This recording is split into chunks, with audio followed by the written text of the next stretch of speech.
We're holding hands, and we're going to talk about our exiled emotions, our inner children, and the fears and core beliefs that they hold that keep you from singing.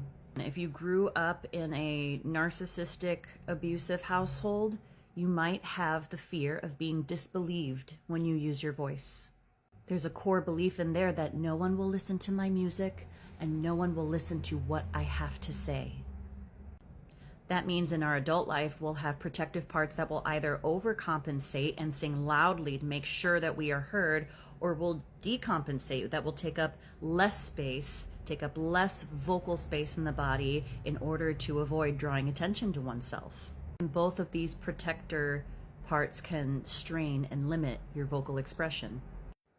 If you grew up in a highly critical household, you probably have an inner child that has the fear of being shamed or critiqued.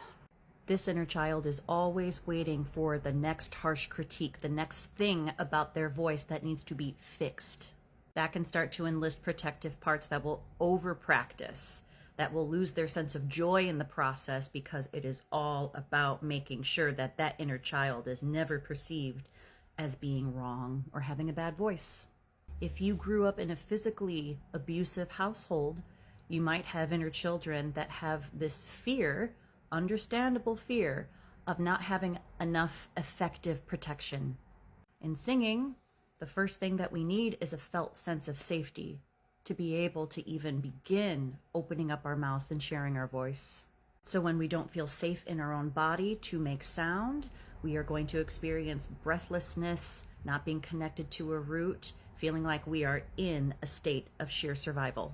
If you are later in life diagnosed or self-diagnosed autistic or ADHD or any kind of neurodivergent neurotype, you probably have a fear of not having self-expression, full stop. Because your authentic self-expression was probably shamed like wild when you were little, maybe even still.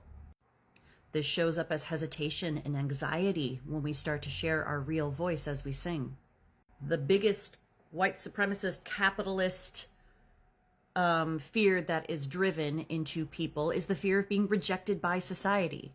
Because what does our society say? You need to be making money at singing in order to be considered a real singer or to have access to your own music.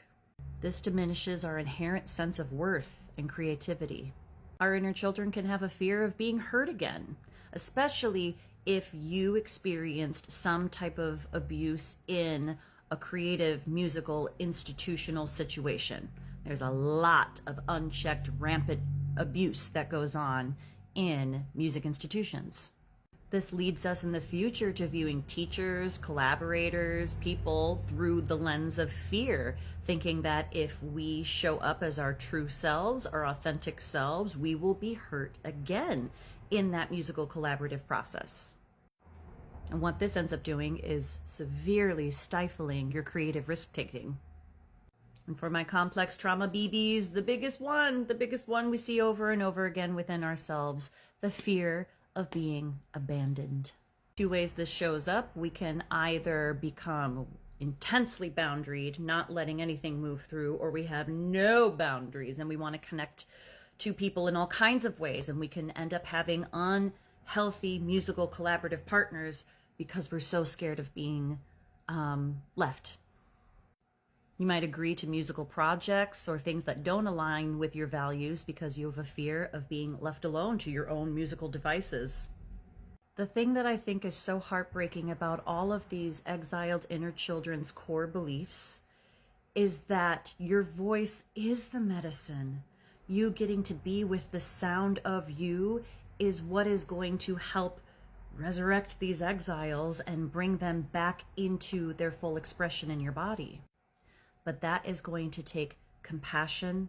That's going to take giving yourself grace. That's going to take time to learn how to reparent yourself through music, through reconnecting to your capital V vocal vibe. So if you're interested in reparenting yourself and your inner children, your inner teens through voice, through music, come check out Voice Revolution and join the Vocal Vibe Collective.